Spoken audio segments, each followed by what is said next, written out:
এই প্রচণ্ড গরমে কর্তামশাই যখন রান্না করতে চায় তখন কি আর খুশির সীমা থাকে। তো গিন্নির হেসেলে আবারও স্বাগত জানাচ্ছি তোমাদের নতুন একটা রেসিপি নিয়ে। আজ রান্না করেছিল চিকেন। সময় এবং শরীর যদি তার পক্ষে থাকে সে মাঝে মাঝে আমাদের চিকেন রান্না করে খাওয়ায়, আসলে রান্না করা তার পছন্দ। যাই হোক, সে আজ রান্না করবে চিকেন। চুলায় পাতিল বসিয়ে দিয়ে সে তার মধ্যে তেজপাতা, গোটা গরম মশলা, শুকনো মরিচ, জিরা ফোড়ন দিয়ে দিল।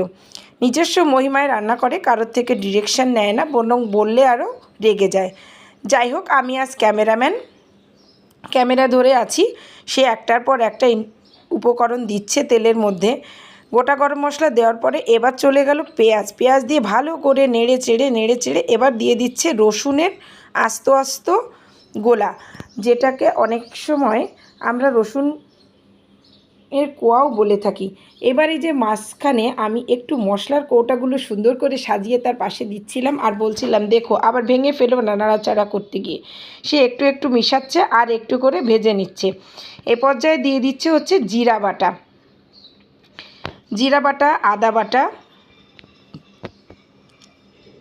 দেওয়ার পরে আবার একটু কষিয়ে নিচ্ছে। আসলে ছেলেদের রান্না করার আর্ট মনে হয় একটু আলাদা হয়। এবার দিয়ে দিচ্ছে হচ্ছে শুকনো মরিচ বাটা। এটা আমি মিক্সিতে করেছি, এই জন্য একটু জল জল লাগছিল। এবার দিয়ে দেওয়া হলো গুঁড়া হলুদ গুঁড়া। তারপর দিচ্ছে হচ্ছে লবণ।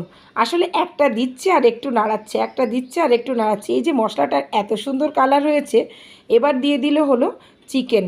এটা কক মুরগি, কেটে ধুয়ে পরিষ্কার করে আমি দিয়েছিলাম। তারপর দিয়ে দিল খুলনার বিখ্যাত চুই ঝাল আর কাঁচামরিচ। তারপর আবারও নাড়াচাড়া করে কষিয়ে খানিক সময় কষিয়ে নেওয়ার পরে দিয়ে দিচ্ছে হচ্ছে গরম জল। জলের পরিমাণটা একটু বেশি ব্যবহার করেন তিনি, কারণ তিনি পাতলা ঝোল মুরগি পছন্দ করেন। এইবার যাই হোক, মুরগিগুলো ফুটছে, ভালো করে ঝোলটা ফুটে গেছে। এইবার হচ্ছে কাঁঠালের বিচিগুলো দেওয়া হলো।